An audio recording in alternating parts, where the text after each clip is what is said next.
یہ کہا کہ جی یہ مال و دولت جو خرچ کرتے یہ تو سب زوجہ محترمہ کا ہے، بیوی کا ہے۔ مجھ صاحبہ تک یہ بات پہنچی کہ میرے آقا علیہ الصلوۃ والسلام کے قلب اطہر پر کوئی گرانی نہ گزرے۔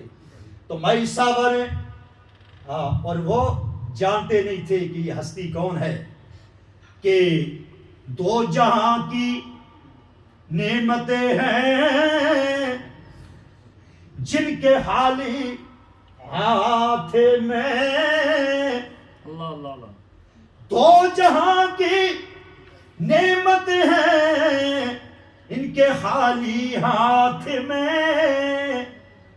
اللہ پر کبھی ہے، اللہ نے دنیا ہر ساری نعمتیں آپ کو انا اعطیناک الکوثر عطا فرمائی ہے۔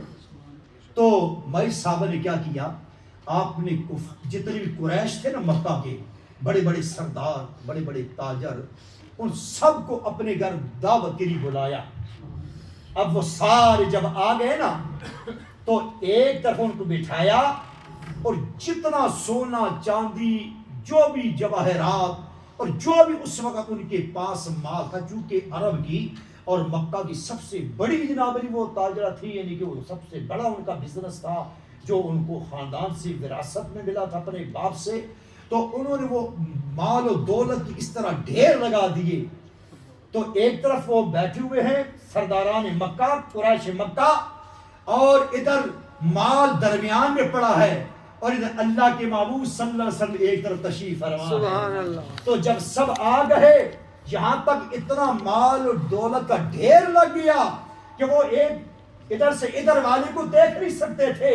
تو حضرت ام المؤمنین خدیجہ الکبریٰ رضی اللہ تعالی عنہا، آپ نے ان سب کو قریش مکہ، سرداران مکہ کے سامنے اعلان کیا کہ او قریش مکہ، یہ جتنا بھی مال و دولت ہے یہ میرا نہیں ہے، میرے محبوب اللہ کے پیارے محبوب علیہ السلام کا ہے، اور میں اپنے محبوب کی خدمت میں یہ نذرانہ پیش کرتی ہوں، اسلام کی شاد و ترویج کے لیے میرے آقا جہاں چاہے خرچ کریں، یہ میرا مال نہیں، یہ ان کا مال ہے۔ میرے آقا علیہ الصلوۃ والسلام کی تسلی اور تشفی کے لیے زندگی کے مختلف مواقعوں پہ آپ کی بارگاہ میں نذرانے پیش کرتے رہی، زبان سے جملے ایک حوصلہ افزا بھی پیش کرتے۔ جب میرے آقا اسلام مکہ کی راہوں میں چلتے، آپ کی راہوں میں کانٹے بچھائے جاتے تھے، طرح طرح سے معاذ اللہ علیہ باللہ تکالیف پہنچائی جاتی تھی۔ جب سرکار اس طرح گھر میں پریشان تشریف لاتے تو مائی صاحبہ حوصلہ افزا، آپ جملے وہ محبت بھرے فیض لینے کے لیے سرکار پاک علیہ السلام کی بارگاہ سے عرض کرتے، میرے آقا علیہ الصلوۃ والسلام بہت خوش ہوتے۔ اس لیے میرے آقا علیہ الصلوۃ والسلام آپ کے پردہ فرمانے کے بعد آپ کا 10 رمضان المبارک کو وصال ہوا، ہجرت سے تقریباً 3 سال قبل مکہ المکرمہ میں۔ پھر آپ کو قبر میں میرے کریم آقا علیہ الصلوۃ والسلام خود لحد میں اترے اور آپ کو سبحان اللہ، سبحان اللہ۔ کتنی خوش نصیبہ ہیں وہ جن کو اسلام لانے سے پہلے بھی طاہرہ کا لگا، اور پھر اسلام لانے کے بعد آخری بات جو ہے ایک بھول گیا ہوں، برکت کے لیے میرے آقا علیہ الصلوۃ والسلام کی بارگاہ میں تشریف لا رہی ہے، سرکار تشریف فرما ہے، اور ادھر جناب جبریل امین آ گئے۔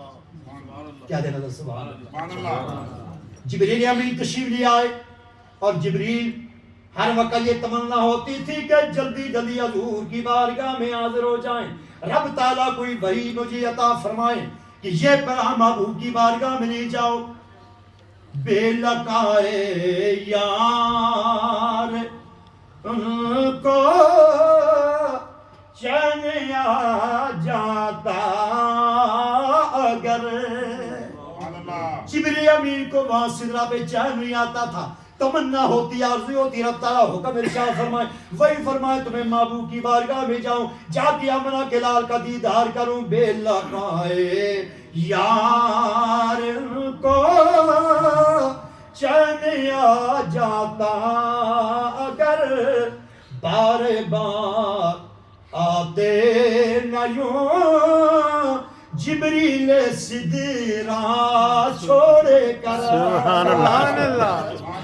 جبریل امین کو بھی وہاں چین نہیں آتا کہ بار بار حضور کی بارگاہ میں جاؤں، رب تعالیٰ حکم ارشاد فرمائیں یہ وہی لے جاؤ، یہ وہی لے جاؤ، جا کے دیدار مصطفیٰ ہو جائے، جلوہ محبوب کر رہا ہوں۔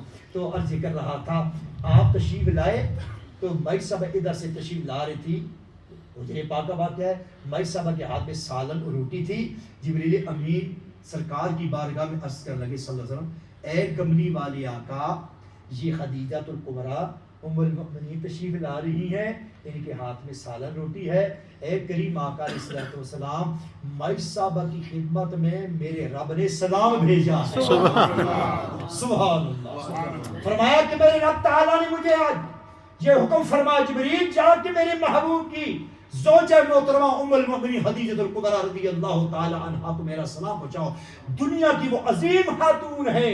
ارے جبریل امین نے حضرت مائی عائشہ صدیقہ رضی اللہ عنہ کو سلام دیا تھا، مگر یہ حضرت خدیجہ الکبریٰ رضی اللہ عنہ کو یہ فضیلت بھی حاصل ہے کہ جن کو سلام میرا رب بھیج رہا ہے۔ سبحان اللہ، تو جبریل امین نے پھر عزیز یا رسول اللہ میرا سلام بھی پہنچایا، سبحان اللہ، میرا سلام بھی۔ تو حضرات گرامی وہ عظیم خاتون تھی جنہوں نے اسلام لانے کے بعد اپنا سب کچھ میرے کریم آقا علیہ السلام اور اپنے محبوب پر قربان کر دیا، اسلام کی عظمت کے لیے نثار کر دیا۔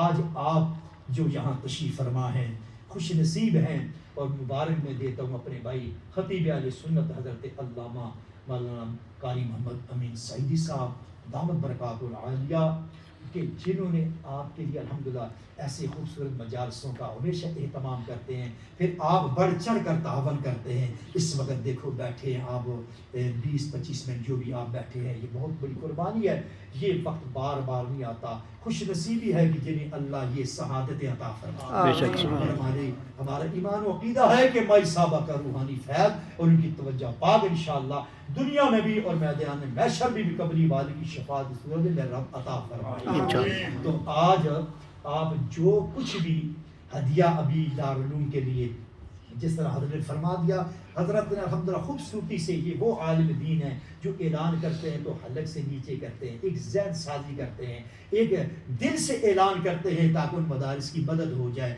جہاں غربا مساکین بچے قرآن حدیث فقہ اصول منطق معانی حاصل کرتے ہیں، قرآن کے علم کے زیور سے احادیث پاک کے زیور سے آرستہ ہوتے ہیں۔ ہمارے جناب محترم ریاست تشریف فرما، یہ دارالعلوم میں خود تشریف لے گئے۔ حضرات گرامی گزشتہ سال اللہ کے فضل و کرم سے حضرت اللہ قاری صاحب مئی میں جو قرآن تھا 35 کے لگ بھگ علماء دورہ حدیث شریف سے فارغ ہوئے۔ ماشاءاللہ، سبحان اللہ، ماشاءاللہ۔ ایک عالم دین پر کتنا وقت لگتا ہے، کتنی محنت ہوتی ہے، یہ حضرت جانتے ہیں اور رابی صاحب علم جانتے ہیں۔ حضرات کوئی وہاں فیس نہیں ہوتی، فی سبیل اللہ رہنا سہنا کھانا پینا علاج اور سب کو فری آف چارج ہوتا ہے، تو اس کے اندر یہ خرچہ کہاں سے؟ میرے رب تعالیٰ کے فضل و کرم صدقہ نبی پاک علیہ السلام آپ جیسے مخیر حضرات کی دعاؤں سے بھی اور تعاون سے بھی۔ اور میں شکر گزار ہوں کہ ماضی میں 2-3 ساتھیوں نے جو سپانسر کیا تھا وہ اپنا سپانسر کے ذریعے ہدیہ پہنچا دیتے ہیں، اللہ تعالیٰ ان کا ہدیہ قبول فرمائے۔ اور آج آپ سے بھی گزارش کروں، اگر کوئی میرا بھائی ایسا اپنے ماں باپ کے لیے اپنے آپ کے لیے کوئی بچہ حافظ یا عالم بنانا چاہے تو ادھر نیچے جو حافظ صاحب کھڑے ان کو سر ٹیلی فون نمبر دے دینا، بعد میں انشاءاللہ قاری صاحب کی معرفت سے رابطہ کر لوں گا۔ میرے کلام و بیان میں کوئی خطا لسانی ہوئی، رب تعالیٰ کی بارگاہ سے علماء آپ سے معافی کا خواستگار ہوں۔ یہ ان کی محبت ہے، خود بہت بڑے خطیب ہیں، الحمدللہ نے ہر فن ہر خوبی عطا فرمائی ہے۔ میرے جیسے ایک طالب علم کو یہاں حکم فرما دیتے ہیں دارالعلوم کے لیے میں حاضر ہوتا ہوں، تو میں ان کا بھی جملہ انتظامیہ آپ سب حضرات کا دل کے تھا رنگوں سے شکر گزار ہوں۔ جزاک اللہ خیرن۔ زندگی نے وفا کی تو پھر انشاءاللہ کسی موقع میں بیٹھیں گے۔